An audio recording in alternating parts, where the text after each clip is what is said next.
第七章，有法利賽人和幾個文士從耶路撒冷來到耶穌那裏聚集，他們真看見他門徒中有人用俗手，就是沒有洗的手吃飯。原來法利賽人和猶太人都拘謹古人的遺傳，若不仔細洗手就不吃飯。從市上來，若不洗足不吃飯。還有好些別的規矩，他們歷代居守，就是洗杯、罐、銅等器等物。法利賽人和文士問他說：你門徒為什麼不照古人的遺傳，用俗手吃飯呢？耶穌說：以賽亞指着你們這假冒為善的人說的預言是不錯的。如經上說：這百姓嘴唇敬畏我，心卻遠離我。他們將人的吩咐當作道理教導人，所以拜我也是枉然。你們是離棄神的誡命，拘謹人的遺傳。又說你們誠然廢掉神的誡命，要守自己的遺傳。摩西說當孝敬父母，又說就拿父老的事死他。你們倒說，人若對父母說我所當奉給你的已在各耳板，各耳板是供奉的意思，以後就不用再奉養父母，這就是你們直接用遺傳廢掉神的道。你們還做許多這樣的事。耶穌就叫眾人來，對他們說：你們都要聽我的話，也要明白，從外面進去的不能污穢人，仲有從裏面出來的卻能污穢人。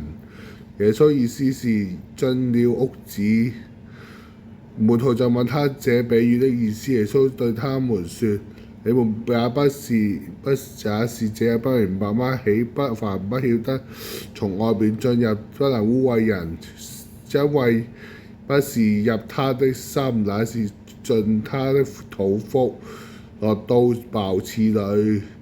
這樣說，各樣的食物都是潔淨的。又說從人裏面出來也常常污穢人，因裏面卻是從人心裏發出惡念、虛合、偷盜、兇殺、奸淫、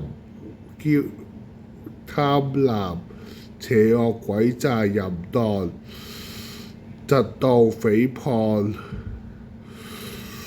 驕傲、狂妄，這一切惡都是從裏面出來，而能污穢人。耶穌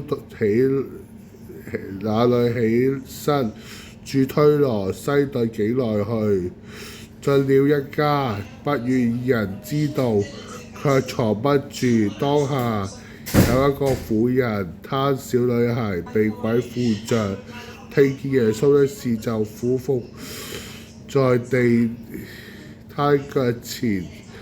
這婦人是希臘人，卻屬亞利非尼基族。他求耶穌趕出那鬼，離開他女兒。耶穌對他說：讓女兒先吃飽，不好拿女兒的餅遞給狗吃。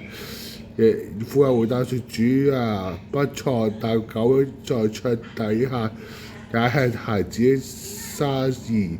耶穌對他說：你這個人回去吧，鬼已經離開女兒。他就回去見孩子躺在床上，鬼已去了。耶穌一離開推羅境界，經過西頓，就從加底利的境內到加利利海。有人帶着耳聾舌結的人來見耶穌，求他按着手在他身上。耶穌領他離開眾人，到了一邊，就用舌頭試探他耳朵，吐沫在他舌頭，望天嘆息，對他說：已發大，就是說開了吧。他耳朵就開了，舌頭也解了，説話也清楚了。耶穌又吩咐他不要告訴人，他們越發吩咐他，就越發傳揚。眾人分外稀奇，把所做的事都好就連聾子也聽見他們聽的聽見，啞巴也得也叫他們說話。